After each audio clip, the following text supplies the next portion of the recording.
E3 is often a show full of promise and empty promises. The true test of this has been the PlayStation 3. It was debuted at E3 05 with a series of amazing trailers and plenty of questions as to their authenticity. As game after game is released, it's becoming apparent that some of the footage was a bit optimistic. Nowhere is this more clear than with MotoRStorm, an off-road racer that has fallen short of expectations from a technical perspective. Can its gameplay save the day? Or does it end up with mud in its grill? I am a world before I am a man.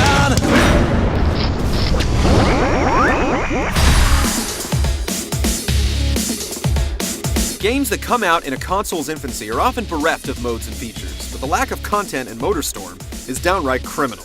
There are just 2 modes to speak of. That's right, just 2. And if you don't have a broadband connection, there's just 1. This mode is aptly titled Play. Here you go through a series of races dubbed tickets. As you cross the finish line in a predetermined position, you move on to the next race.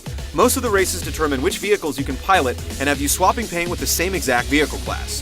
The exception is the MotoRStorm events, where you'll be banging it out with vehicles from every class. The Play mode can wear on and on. The instruction manual talks about a MotoRStorm festival full of racing, anarchy, and raucous music, but you only get glimpses of the festival during menu screens. There are no spectators around the track, no stage for the bands, nothing. You unlock new vehicles every once in a while, but it really only amounts to new body kits and color combinations. It quickly becomes a grind, to say the least. Speaking of vehicles, there are 7 different classes, and each one has its strengths and weaknesses. The MX bikes and ATVs are hard to handle, yet accelerate very quickly. Get them in the mud, and they'll slow down to a crawl. Buggies and rally cars can't get up to speed as quickly, but they have a little more traction and are easier to steer. The racing trucks and mud pluggers are heavy vehicles with a lot of horsepower that are effective in just about any condition. The final class is called Big Rigs. These massive machines can plow through the mud without losing much steam, but if you're stopped for any reason, getting back up to speed can take forever. There are just 8 different courses included in MotoRStorm, and each follows a similar desert gulch theme. It becomes a bit redundant after a while, despite the fact that each course has a variety of branching paths. Then again, this is an off-road racer, so the setting is a bit restricted. Still, it would have been nice to careen through a forest, dodging trees and other hazards along the way. While the single-player mode is limited and not all that fun, thankfully you can take the game online and race against 11 other competitors. This is an important feature because there's no split-screen multiplayer racing whatsoever. Online, the host for each race can set the track, number of laps, available vehicle classes, and the ambiance. The only catch is that some tracks only allow particular vehicle classes. While we generally cut launch games a little bit of slack as developers get up to speed with the new hardware, the lack of modes and options in MotoRStorm is really hard to overlook. With just 1 single-player option and no split-screen multiplayer races, those without a broadband connection to race online will find MotoRStorm gets repetitive rather quickly.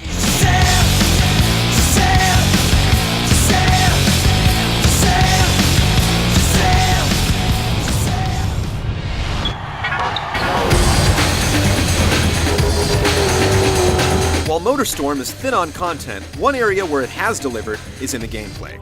The physics at work here are phenomenal. No matter what vehicle you've chosen, each bump, bog, and rut will jostle it around in about as realistic a fashion as possible. The vehicles also react to each surface type with startling accuracy. If you're plowing through mud, the steering becomes a bit sluggish, and the tires will break free, allowing you to power slide. If you're on hard-packed dirt, your top speed will be incredible, but you'll have to watch the bumps or you'll get tossed off course. This ties heavily into race strategy as well. If you're on an ATV or motorcycle, it's best to avoid the routes with a lot of mud, even if the hard-packed route is a little longer. Conversely, if you're driving a big rig, you'll want to take the shortest route no matter what, because mud has little effect on its speed or handling. For all the vehicle classes in between, you'll have to make that choice dependent upon your skill. Ultimately, success is highly reliant upon memorizing each branching path and the terrain.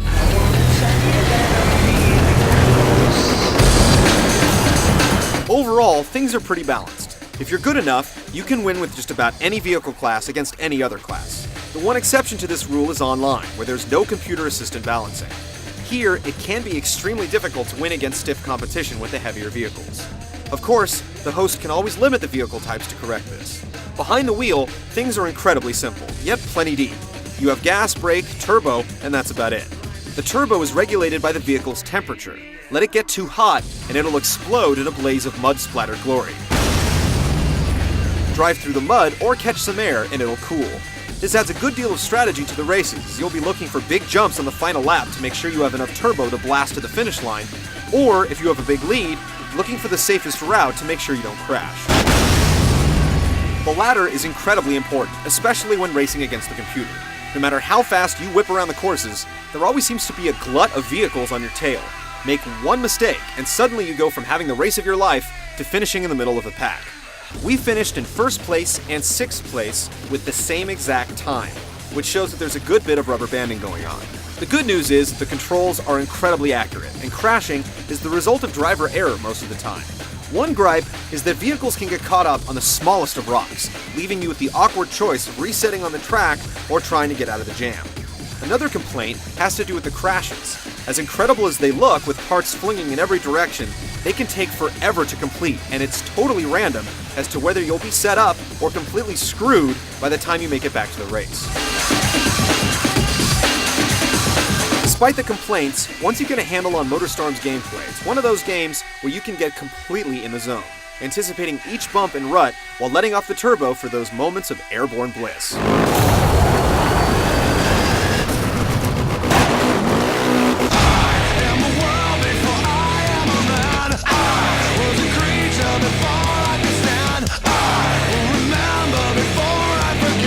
With its lack of modes and options, MotorStorm is really a tech demo for the PlayStation 3.